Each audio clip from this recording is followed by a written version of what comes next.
Hi guys, मैं मुशीर अहमद एक बार फिर से आपका अपने ही YouTube channel English Vinglish with Mushir sir में आपका स्वागत करता हूं। और हम आज आपके लिए एक पोएम जो कि कक्षा 12 के यूपी बोर्ड के सिलेबस में पढ़नी पड़ती है, from passing of the author, लेकर के आया हूं। इसको अल्फ्रेड लॉर्ड टेनिसन ने कंपोज किया है। 1809 इनकी डेट ऑफ बर्थ है और 1892 इनकी डेथ हुई थी। एक्चुअली में ये जो पोएम है ये एक एडॉप्टेड पोएम है जिसको टेनिसन ने एडॉप्ट किया है मॉर्टेडी ऑथर से।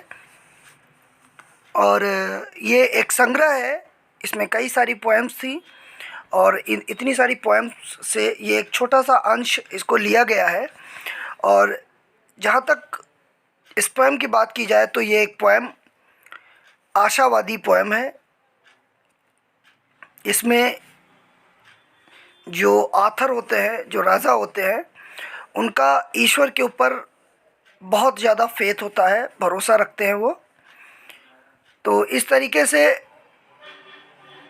वो अपने साथी सर बेडीवेयर, ये उनका एक वफादार योद्धा होता है, वो उन्हें सी ऑफ करते हैं और उन्हें बताते हैं परिवर्तन प्रकृति का नियम है और किस तरीके से हमें प्रकृति के नियमों के विरुद्ध नहीं जाना चाहिए।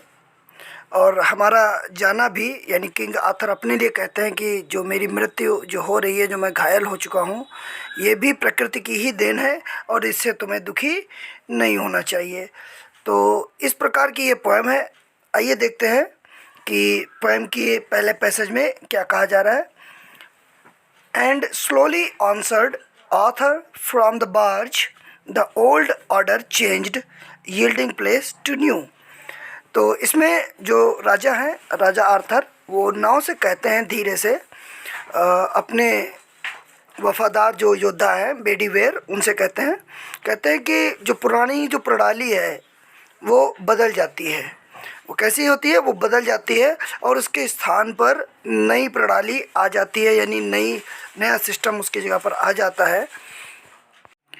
And God fulfils himself in many ways lest one good custom should corrupt the world. और जो टेनिसन है, टेनिसन कहते हैं कि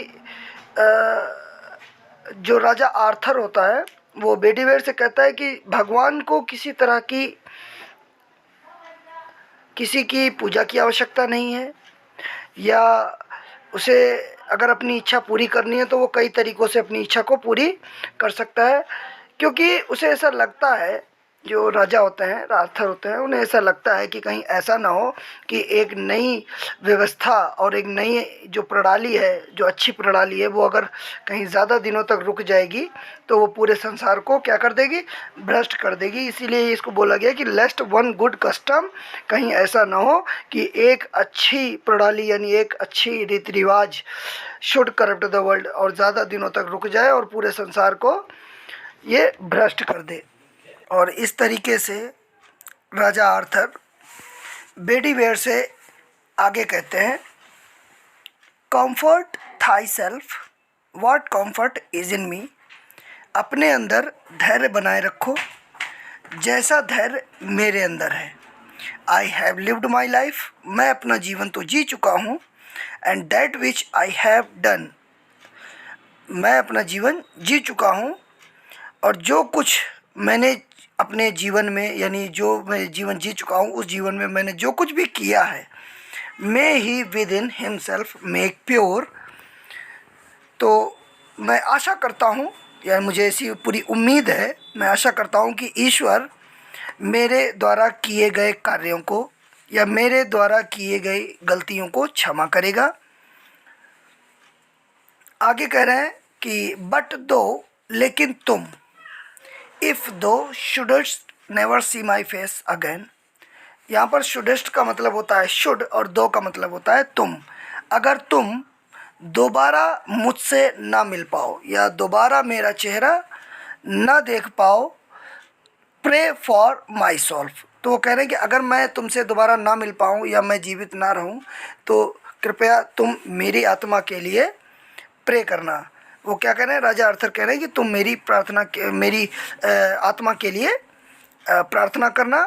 अगले लाइनों में राजा आर्थर योद्धा से कहते हैं, योद्धा बेडीवेयर से कहते हैं कि more things are wrought by prayer than this world dreams of.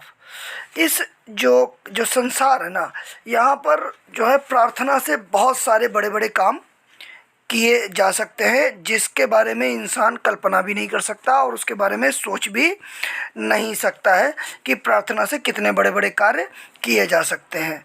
इस तरीके से वेयर फॉर लेट ताई voice rise like a fountain for me night and day. और इसीलिए आप, ये राजा कह रहे हैं कि आप यानी तुम अपनी आवाज़ को ऊपर उठाओ, यानी तुम प्रार्थना करो मेरे लिए दिन रात। और किस तरह करो, जिस तरीके से एक झरना होता है, एक जो फव्वारा होता है, वो ऊपर उसकी जो बूंदें जाती हैं, और उसी तरीके से तुम भी अपनी आवाज़ को ऊपर तक पहुंचाओ।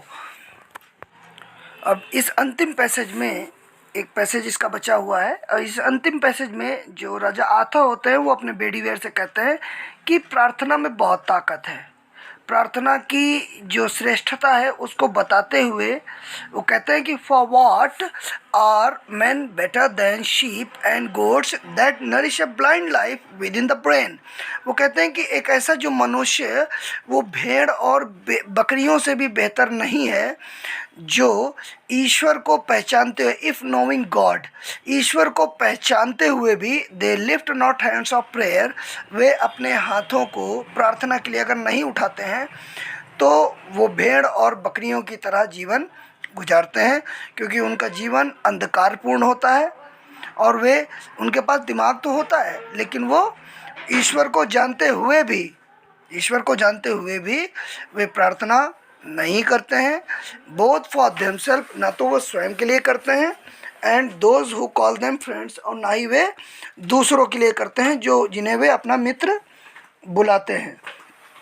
For so the whole round earth is every way, क्योंकि ये जो पूरा जो संसार है, ये जो पूरी दुनिया है, ये किसी न किसी तरह से, एवरी वे मतलब किसी भी तरीके से बाउंड, जुड़ी हुई है बाय द गोल्ड चैन, एक सोने की जंजीर से। कैसे जुड़ी हुई है? ये जुड़ी हुई है सोने की जंजीर। About the feet of God but now farewell, ईश्वर के चरणों से जुड़ी रहती है, क्योंकि जो प्रार्थना है ना, प्रार्थना का संपर्क सीधे ईश्वर से होता है, और इसीलिए बट नाउ फेयरवेल। अब वो कहते हैं कि अब मुझे विदा चाहिए, अब मैं जा रहा हूँ। तो इस तरीके से इस पोएम का दी एंड यहाँ पर हुआ है। और उम्मीद करते हैं कि आपको ये पोएम पसंद आई होगी। तो इसके लिए आप हमारे चैनल को सब्सक्राइब करें, और इसी तरह की नई वीडियो के साथ हम आपसे फिर एक बार मुलाकात करेंगे अगली नेक्स्ट वीडियो में। तब तक के लिए टेक केयर, गुड बाय।